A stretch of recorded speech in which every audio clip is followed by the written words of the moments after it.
नमस्कार विद्यार्थी मित्रों, कैसे हो आप? बराबर से अभ्यास करने के लिए बैठ गए होंगे। अच्छी तरह से अभ्यास करना, ठीक है। आपने इकाई 5 सवाल बानवन के जवाब डॉक्टर कलाम के जितना समझा है उतना फिर से समझने की कोशिश की है या नहीं। अगर नहीं की है तो फिर से एक बार वीडियो देखकर भी समझने की कोशिश करना। वीडियो देखने के बाद फिर से अपने आप भी सभी प्रश्नों और उत्तरों में के स्वरूप में जो पाठ दिया गया है, इसी के आधार पर आप इन सभी उत्तरों को और प्रश्नों को भी समझने की कोशिश करना और समझना, ठीक है। अब 7 प्रश्न तक हम समझ चुके हैं। आज फिर आगे का प्रश्न है, सुनते हैं। प्रश्न करता है रोहित चतुर्वेदी, कक्षा 11, इस्लामिया इंटर कॉलेज इटावा। इटावा का रहने वाला है रोहित चतुर्वेदी। प्रश्न पूछता है, कलाम साहब से क्या पूछता है? तो कलाम साहब से पूछता है कि आप कहते हैं भारत 2020 तक विकसित राष्ट्र बन जाएगा, पर निरंतर बढ़ती जनसंख्या और बेरोजगारी इसे संभव होने देगी। कलाम साहब से पूछता है कि आप कहते हैं कि 2020 तक भारत विकसित राष्ट्र बन जाएगा, पर 2 प्रश्न ऐसे हैं कि इन प्रश्नों के होते हुए क्या ये संभव हो पाएगा? कौन से प्रश्न है? तो निरंतर बढ़ती जनसंख्या, गुजराती में हम जिसे वस्ती वधारो कहते हैं। निरंतर, निरंतर यानी लगातार सतत बढ़ती जनसंख्या, लोगों की संख्या यानी कि वस्ती। और बेरोजगारी, बेरोजगारी यानी कि लोगों को रोजगार न हो, लोग बेकार हो, उसे काम करने के लिए, कमाने के लिए कुछ भी प्रवृत्ति ना मिले। तो बेरोजगारी क्या विकसित राष्ट्र बनने के लिए मुश्किलें नहीं खड़े करेगी? अब डॉक्टर कलाम जी उसका क्या जवाब देते हैं? तो सबसे पहला वाक्य वे कहते हैं कि विकास स्वयं जनसंख्या वृद्धि को रोकने की अचूक औषधि है। जनसंख्या की वृद्धि है जो बहुत ज्यादा हो रही है, उसे रोकने की अचूक औषधि क्या है? तो विकास, यानी कि लोग विकसित हो जाएंगे तब समझेंगे कि जनसंख्या की इतनी वृद्धि देश के विकास को रोकती है, तो जनसंख्या इतनी नहीं बढ़ने देंगे। और इसमें भी जन शिक्षा यानी कि लोगों की शिक्षा और विशेषकर स्त्री शिक्षा की बात भी सम्मिलित है। खास करके स्त्रियों की शिक्षा की बात भी सम्मिलित है। आज तो स्त्रियां शिक्षा ले रही है, किंतु आज से 50 साल पहले स्त्रियों में शिक्षा का प्रमाण बहुत ही कम था। आज भी कई कई गांवों में लड़कियों को अधिक पढ़ाया नहीं जाता, या तो फिर अपने गांव में जहां तक स्कूल है वहां तक लड़कियों को पढ़ाया जाता है। अगर बाहर भेजना पड़े तो लड़कियों को अपने गांव से बाहर नहीं जाने देते। पुराने ख्यालों के कुछ लोग हैं जो स्वयं अल्प शिक्षित है या अशिक्षित है, तो ये नहीं समझते कि लड़कियों को भी पढ़ाना चाहिए, तो ये करते हैं। किंतु आज स्त्री शिक्षा के बारे में बहुत ही अधिक जागृत हो गए हैं लोग, और इसी के आधार पर जनसंख्या की वृद्धि को रोकने का उपाय मिलेगा, क्योंकि शिक्षा मिलेगी, शिक्षित होंगे लोग तो विकास होगा, और विकसित होंगे तभी सभी प्रश्नों के हल को समझकर निकालेंगे। अब इससे छोटा परिवार और सुखी परिवार की मान्यता को बल मिलता है। अब लोग शिक्षित होंगे तभी समझ सकेंगे कि छोटा परिवार सुखी परिवार होता है, और ये मान्यता सही है और इसी मान्यता दृढ़ होती है। अब और क्या दूसरा प्रश्न था? बेरोजगारी। तो भारत 2020 का मिशन यहाँ के युवाओं को रोजगार के पर्याप्त अवसर सुलभ कराएगा। रोजगार, पर्याप्त अवसर और सुलभ, चारों शब्द समझना। रोजगार यानी कि जो रोजगारी दे, कमाने के लिए जो कार्य करे उसे रोजगार कहा जाता है। पर्याप्त यानी जिसकी मात्रा होनी चाहिए, जितनी मात्रा होनी चाहिए उतनी मात्रा में।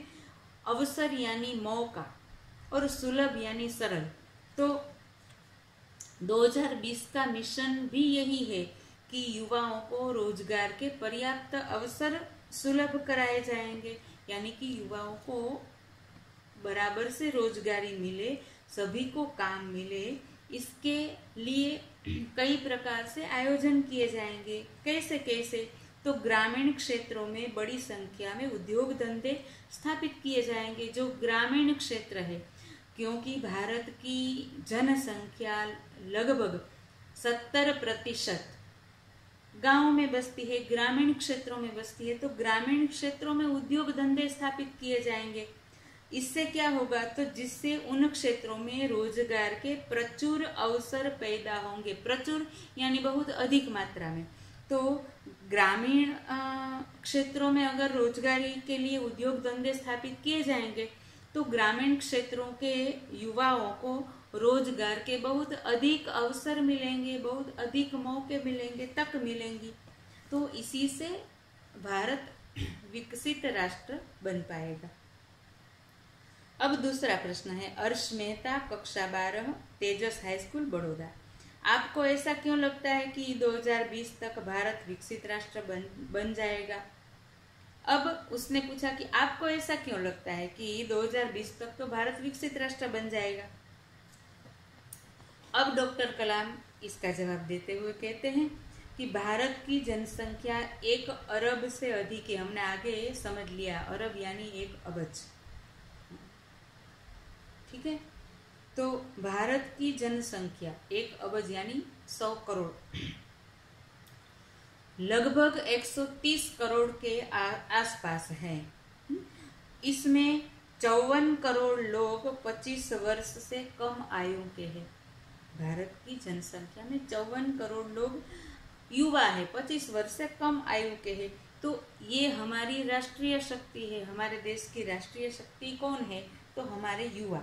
भारत को 2020 तक विकसित राष्ट्र में परिवर्तित करने के लिए हमारे पास प्रचुर प्राकृतिक संसाधनों के साथ सुनियोजित खाका भी उपलब्ध है। एक एक शब्द बराबर से समझिए। प्रचुर प्राकृतिक संसाधन और सुनियोजित खाका। प्रचुर यानी बहुत अधिक मात्रा में, प्राकृतिक यानी जो हमें प्रकृति से प्राप्त होते हैं, संसाधन यानी साधन, प्रकृति से जो हमें प्राप्त होते हैं, धातु, खनिज, द्रव पदार्थ, कई प्रकार से हमें प्रकृति से मिलते हैं सब, पानी, लकड़ी आदि सब कुछ। तो बहुत अधिक मात्रा में संसाधन तो है ही, साथ सुनियोजित खाका, खाका यानी ढांचा, गुजराती में हम जिसे माળખું कहते हैं, मुख्य आधार।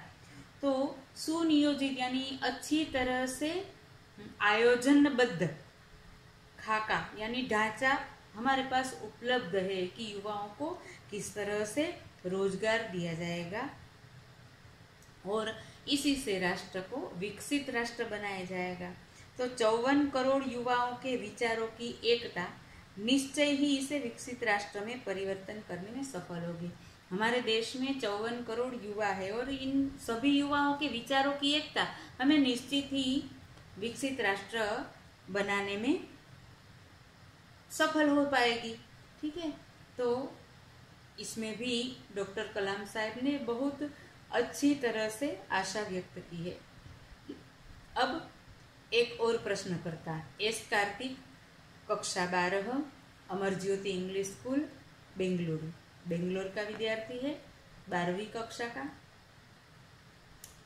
प्रश्न है उसका, बहुत अच्छी तरह से ध्यान दीजिए। कई छात्रों के बड़े बड़े लक्ष्य होते हैं पर आर्थिक तथा अन्य समस्याओं के कारण वे इन्हें प्राप्त नहीं कर पाते। वे अपना लक्ष्य आखिर कैसे प्राप्त करें?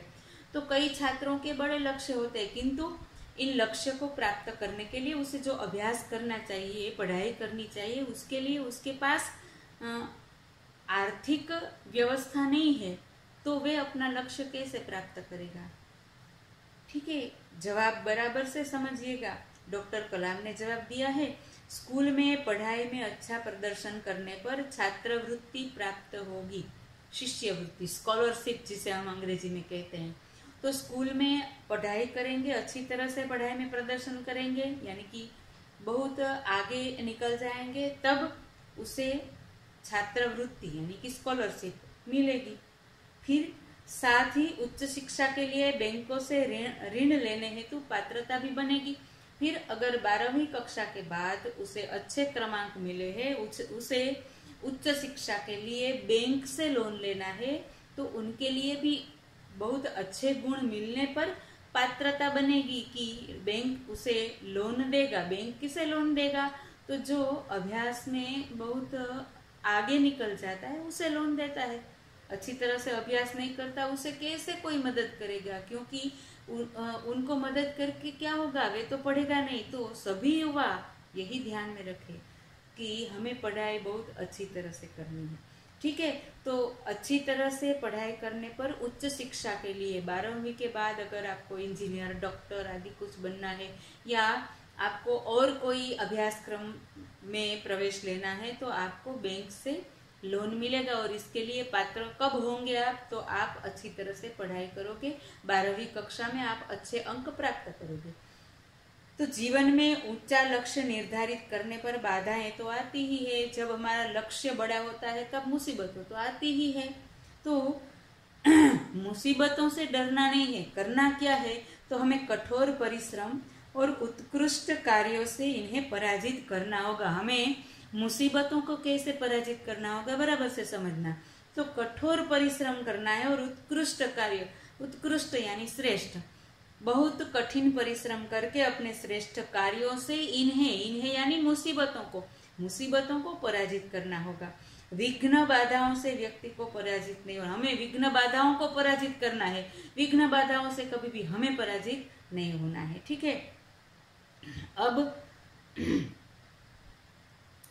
इतना ही आज काफी है। आपको क्या करना है, यहाँ तक का जो हमने पाठ सीखा, समझा, आप जब तक हम इस पाठ को, इस इकाई को पूर्ण करेंगे, अभ्यास लिखेंगे, स्वाध्याय लिखेंगे, व्याकरण लिखेंगे, भाषा सज्जता लिखेंगे, समझेंगे, जो भी करेंगे, तब तक रोज एक बार आपको इस इकाई को पढ़ना है, सस्वर वाचन करना है और याद रखना है। इसके शब्दार्थ तो आपने बराबर से याद रख लिए होंगे। और इकाई में आने वाले और भी कोई शब्द ऐसे है कि आपको उसका अर्थ नहीं पता है, तो उसको एक जगह पर रफ नोट में एक स्थान पर आप लिख लेना, फिर एक साथ सबको समझेंगे। ठीक है, अब फिर से एक बार आपने गृह कार्य याद रख लिया, आज का टास्क नहीं पूर्ण करते हैं।